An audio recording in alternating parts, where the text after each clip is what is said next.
하는 겁니다. 자, 그런데 요거를 사실 우리가 있는 그대로만 받아들이는 것은 좀 잘못되었다라고 보는 거고요. 이거를 우리 상황에 맞게 해석을 해서 우리가 적용시켜 나가는 게 가장 중요할 것이다 라고 말씀을 드릴 수가 있겠습니다.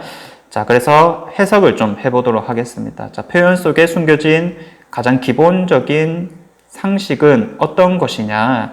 자, 세 가지 정도로 제가 한번 정리를 해봤는데, 첫 번째, 일단 내 집은 필요하다. 책에서도 일단은 집은 필요하다는 것은 인정을 하고 있습니다. 대신에 이러한 것들이 과할 필요가 전혀 없다라고 얘기를 하는 거고요. 두 번째, 투자 경험을 쌓아야 된다. 왜냐? 현명한 투자자가 되는 것이 중요하기 때문에. 자, 그래서 우리가 너무 과하게 깔고 앉아 있다 보면은, 현명한 투자자가 되지 못한다는 측면이 분명하게 있었었죠. 자, 그리고 현금 흐름 창출 가능한 자산을 만들어라. 현금 흐름 창출 가능한 자산. 자산이라고 하는 것은 기본적으로 우리가 해석하기를 나에게 내 지갑에 돈을 쌓게 해주는 역할을 하는 거다 보니까 이게 바로 현금 흐름이라고 얘기를 해줄 수가 있겠죠. 그래서 다른 자산에 투자를 하기 위해서는 이런 현금 흐름을 만들어 둘 필요가 있다라고 이야기를 합니다. 여기까지만 들었을 때는 사실 너무나도 당연한 부분이고 그래 뭐 늘 하는 말이지라고 생각을 해줄 수가 있을 건데, 해석을 했다라고 한다면 우리가 적용을 시켜 봐야 되겠죠. 자, 대구 부동산을 기준으로 어떻게 하면 적용을 좀 시켜 나갈 수가 있을까 같이 한번 이야기를 나눠보도록 하겠습니다. 자, 첫 번째, 자, 제가 나름대로 해석을 좀 한 거거든요.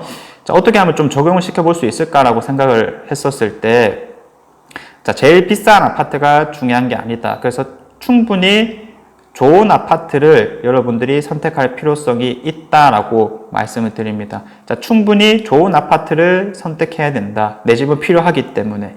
자, 그럼 대구에서라면 충분히 좋은 아파트 어떤 것들이 될 수 있을까요? 자, 사실 이제 좋은 아파트라고 하는 것은 우리가 좋은 입지라고 이야기를 해줄 수가 있을 거거든요.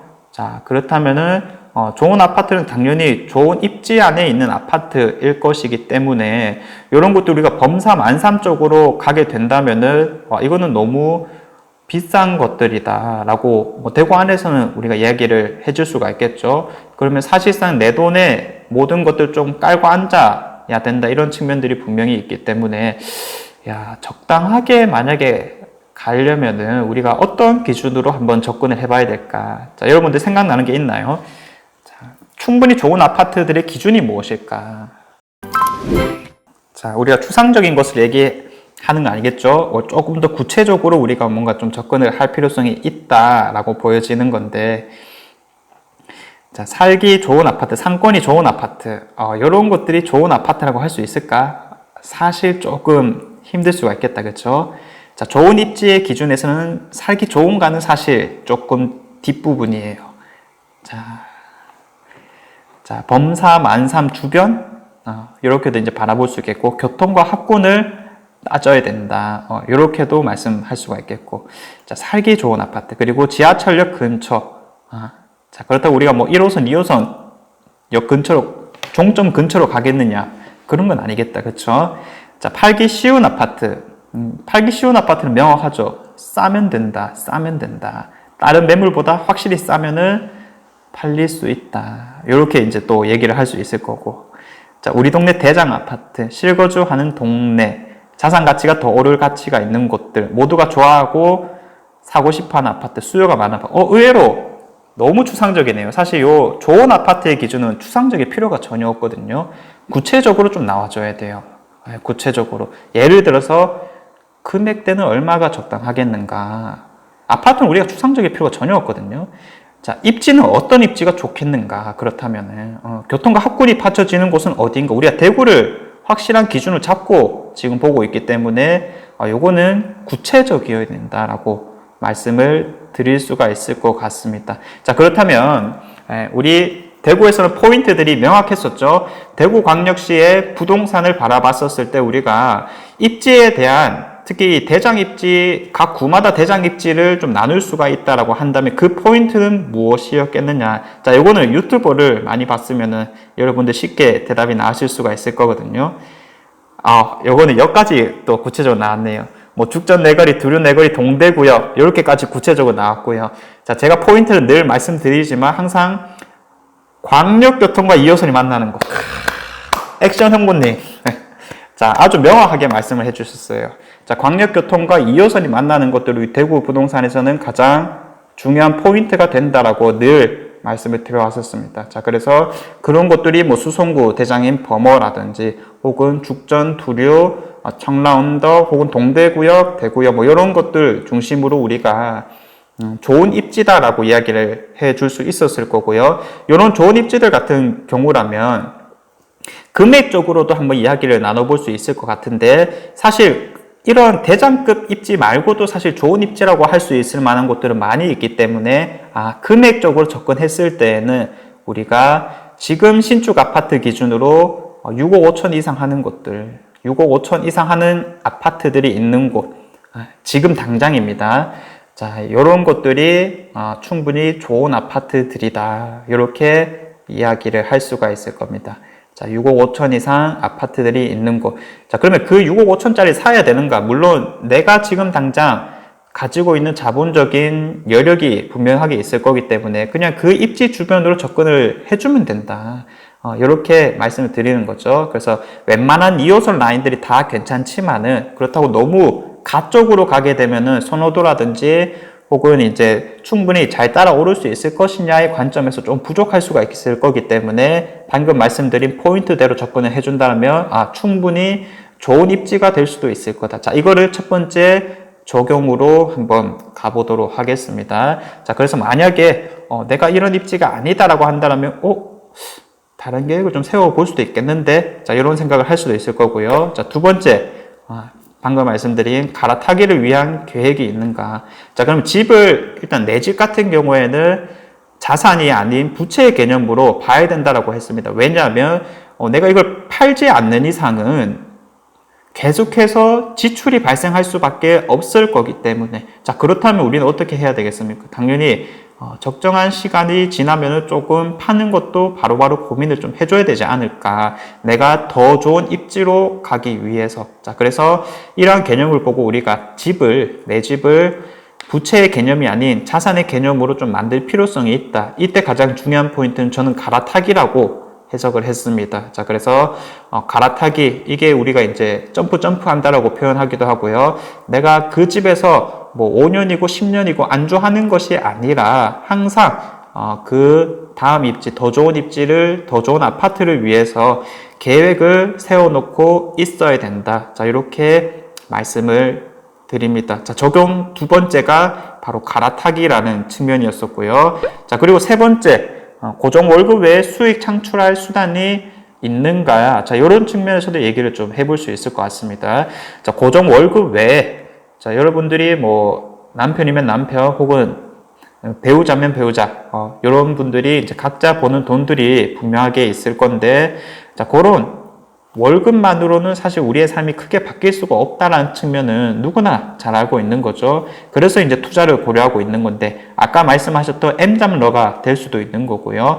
저는 사실 부동산 투자라는 게 그런 M잡러와 사실 조금 비슷한 개념이지 않을까라는 생각을 하고 있어요. 예를 들어서 우리가 M잡러라고 하는 것도 다른 시간, 즉 여유 시간을 좀 활용해가지고 다른 수익을 좀 벌 수 있도록 하기 위함이다. 자, 이런 목적을 가지고 일을 하는 것을 N잡러라고 얘기를 하는 건데 부동산도 사실 마찬가지거든요. 여유 시간을 활용해가지고 다른 수익을 기대할 수 있는 것. 그래서 부동산 투자라는 게 사실 집 한 채마다 내가 직업 한 개를 가지는 거랑 마찬가지지 않을까. 이렇게 해석을 해도 좋을 것 같습니다. 그래서 내가 충분히 공부를 하고 나의 시간과 노력을 들이는 부분이기 때문에 사실 그만한 우리가 돈을 벌었을 때 뭐 불로소득이라고 하는 부분은 분명히 좀 넘어서게 되죠. 많은 공부를 필요로 하고 또 많은 노력을 필요로 하기 때문에. 그래서 부동산 투자도 일종의 N잡러의 역할이 되지 않을까라는 생각이 들고요. 그 밖에 요즘에 부업 같은 거 많이 하죠. 실제로 요즘 뭐 또 스마트 스토어 뭐 그렇게 얘기를 하는 것 같고 그런 것들 많이 하시는 것 같더라고요. 그래서 내 지갑에 이 돈을 넣어주는 자산을 형성하는 게 가장 중요하다. 이런 것들이 실제로 있는가를 좀 점검을 해 봐야 될 것 같습니다. 자, 물론 이제 대구 안에서 아까 부자의 기준, 뭐 예를 들어서 월소득이 2천이고, 이 저축은 1,000만 원 정도 하는 것을 우리가 기준으로 명확하게 잡았기 때문에 그거 이상, 그거 혹은 수준으로 받고 있다라면 이런 세 번째 적용은 크게 의미는 없겠지만, 만약에 그 정도 수준이 아니라면 우리가 부자가 되기 위해서라면 이런 것들을 좀 의식적으로 노력해야 되지 않나라는 생각이 들고요. 자, 어쨌든 이러한 세계에 더 나아가서 네 번째로 이제 투자 경험을 쌓을 계획이 있는가. 결국 우리가 현명한 투자자가 되어야 되고, 사실 뭐 투자를 하지 않으면, 즉 이 파이프라인이라고 하는 자산을 따로 형성해 놓지 않으면은 우리가 사실 뭐 더 좋은 삶을 살 거다라고 기대해서는 안 되는 부분이기 때문에 최소한 뭐 당장 실천은 아니다 하더라도 이 계획을 세워놓고 있는가. 근데 이런 것들이 뭐 단순하게 뭐 시기를 기다린다 이런 표현은 아니겠죠. 당장 투자할 만한 어떠한 물건이 있다라든지, 혹은 내가 지켜보고 있는 아파트가 구체적으로 있다라든지, 이런 것들이 정해져 있어야 될 것 같습니다. 자, 그래서 요 네 가지를 조금 적용을 해볼 수가 있겠네요. 자, 많은 금전적인 문제는 사실 어디에서 비롯되는가 라는 질문에 이렇게 대답을 하고 있어요. 남들이 하는 대로 따라가려고 할 때, 내가 의식적으로 뭔가 이건 잘못되어 가고 있는 것 같은데 라는 생각이 전혀 안 든다라는 거예요. 남들이 다 하다 보니까 우리도 그렇게 하는 게 맞다라는, 그저 이제 정답이지 않을까라는 생각으로 사람들이 이제 많이 진행을 한다라는 건데, 의문을 품지 않고 얌전히 순응한다. 그래서 이러한 생각을 가지고 현재 상황을 보내고 있다라고 한다면은, 이거는 금전적인 문제가 비롯될 수밖에 없다. 이렇게까지 이제 책에서 정리를 좀 하고 있습니다. 자, 대표적으로 의문을 품지 않는 표현들이 많이 있습니다. 자, 어떤 것들인지 한번 볼까요? 자, 저축하라. 열심히 일하라. 자, 그리고 승진이 중요하다. 연봉 인상을 노려라. 좋은 성적을 받아라. 이거는 뭐 우리가 흔히 말하는 학교에서 교과 과정 뭐 이런 것들을 말하는 거겠죠. 자, 그리고 이제 당신의 집은 자산이다. 자, 그리고 언젠가는 나도 사장이 될 것이다. 자, 이러한 대표적인 듣기 좋은 표현들이 의문을 품지 않음으로써 우리가 그냥 남들이 다 하니까 우리도 따라가려고 하는 건데, 사실 이 문장들 자체가 조금씩은 문제가 있다라고 이야기를 하는 겁니다. 자, 어떤 문제들이 있는지 좀 공감이 되시나요? 이런 것들이. 자, 저축하라, 열심히 일하라, 승진이 중요하다, 자, 연봉 인상을 노려라, 좋은 성적을 받아라. 저도 이제 처음 들었었을 때는 뭐 다는 아니지만 몇 개씩 이런 표현들도 있구나 싶은 생각이 들었었는데, 여러분들도 아마 뭐 비슷하거나 난 처음부터 이런 것들이 다 의문이었어라고 한다면 아주 훌륭하신 분이다, 이렇게 이야기를 해드릴 수가 있을 것 같습니다. 자, 책에서는 이렇게 이제 좀 표현을 해놨고요. 자, 그래서 이제 결국에 내가 하고 있는 일은 어느 방향성대로 가고 있는가, 이런 것부터 의문을 좀 품을 생각이 있어야 된다라고 말하는 건데, 지금 내가 하고 있는 일은 사실 한 3개 정도를 위해서 일을 하고 있는 거다.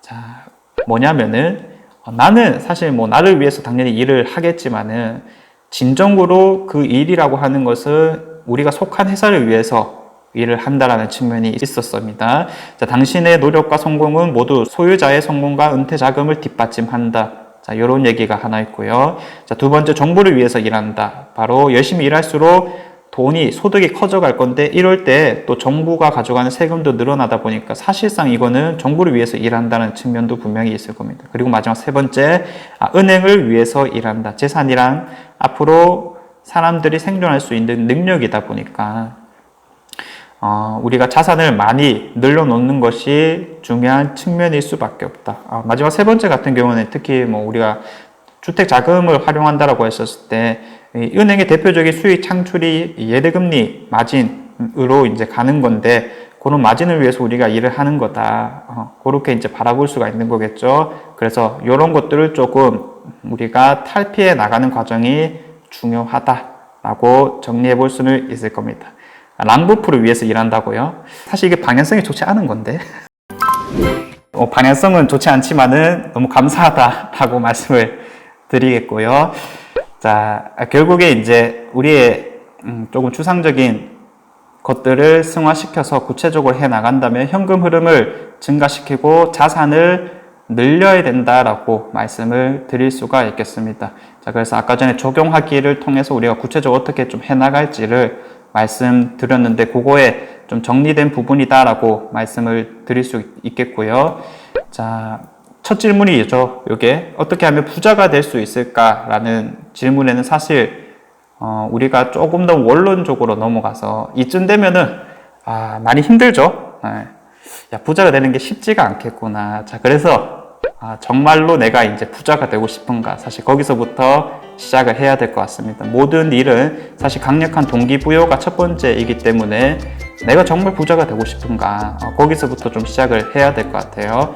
자, 그런데 돼야죠. 뭐 사실 이런 부분들은. 그래서 되기 위해서는 이런 것들을 거꾸로 나아간다라고 했었을 때, 되고 싶으면 어떻게 해야 되는가를 좀 고민을 할 필요가 있겠다. 이렇게 말씀을 드리겠습니다. 자, 그래서 오늘 제가 준비한 내용은 이 정도로 한번 마무리를 해보고요. 요거는 실제로 이제 각자분들이 조금 더 이제 고민을 하실 수 있겠다라는 생각이 들어가지고 평일 저녁 시간, 이런 시간을 좀 활용해가지고 같이 대화를 나누고 싶은 분들 모여서 한번 이 부자가 어떻게 하면 될 수 있을까를 얘기 나눠봐도 좋을 것 같습니다. 물론 저도 이제 좀 참석을 하게 될 거고요.